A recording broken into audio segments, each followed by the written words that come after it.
Oke, setelah di part sebelumnya kita lihat perjuangan jari-jari lincah membedah ratusan ribu bunga, sekarang kita masuk ke tahap yang paling bikin nyesek dan menguras air mata bagi para petani. Tapi justru inilah kunci rahasia dari aroma ajaibnya. Selamat datang di part 4.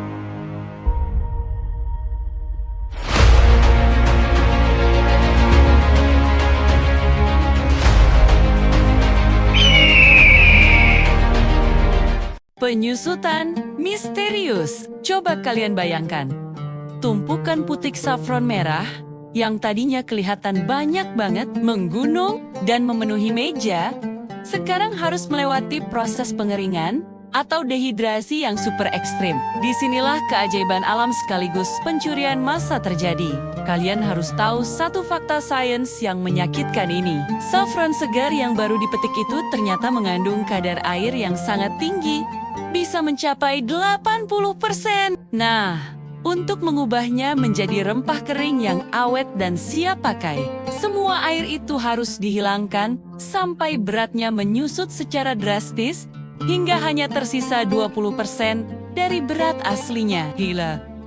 Jadi, kalau tadi para petani dengan susah payah berhasil mengumpulkan 5 kg saffron basah, setelah bekerja seharian, setelah melewati proses pemanggangan tradisional di atas bara api kecil, atau dimasukkan ke mesin pengering modern, yang tersisa di tangan mereka cuma 1 kg saja. 4 kg lainnya hilang, menguap ke udara. Mereka harus merelakan kuantitas demi kualitas. Tapi jangan salah sangka, penyusutan Heligailon ini bukan tanpa alasan. Justru di saat airnya hilang itulah terjadi reaksi kimia ajaib yang disebut reaksi Maillard. Reaksi inilah yang mengonsentrasikan aroma khas saffron yang disebut saffronal, membuatnya menjadi 100 kali lipat lebih kuat dan wangi. Selain itu, proses ini juga mengunci pigmen warna merah yang disebut krosin agar warnanya tetap merah menyala abadi, bahkan setelah disimpan bertahun-tahun.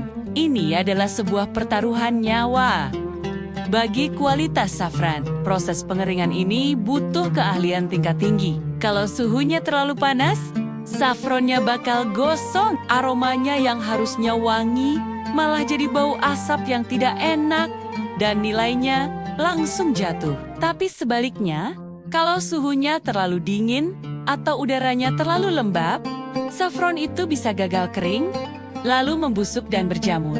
Akhirnya, semua kerja keras dari awal jadi sia-sia. Makanya, para ahli pengering harus terus menjaga suhu yang stabil selama berjam-jam, tidak boleh lengah sedetik pun.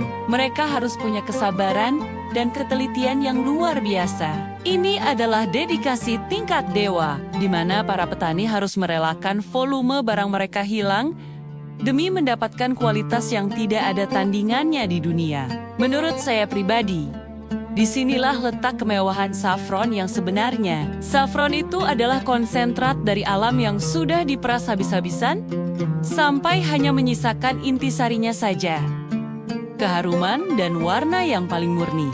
Ini seringkali harus melewati proses penguapan dan ujian panas yang luar biasa, sebelum akhirnya bisa bersinar terang seperti emas. Jadi, setelah melihat sendiri bagaimana harta mereka menyusut sampai 80%, apakah kalian masih merasa harga jutaan rupiah untuk sekian gram saffron itu terlalu mahal? Coba renungkan lagi, tapi tunggu dulu.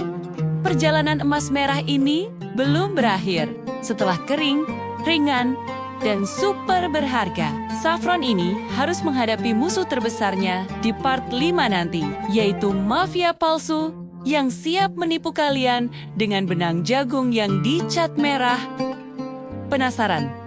Gimana cara membedakannya? Pastikan kalian sudah subscribe dan nyalakan loncengnya, biar nggak ketinggalan. Sekarang, tulis di kolom komentar, emas menguap. Kalau kalian ikut merasa nyesek melihat penyusutan ini, saya Fakta Rahasia. Sampai jumpa di part selanjutnya.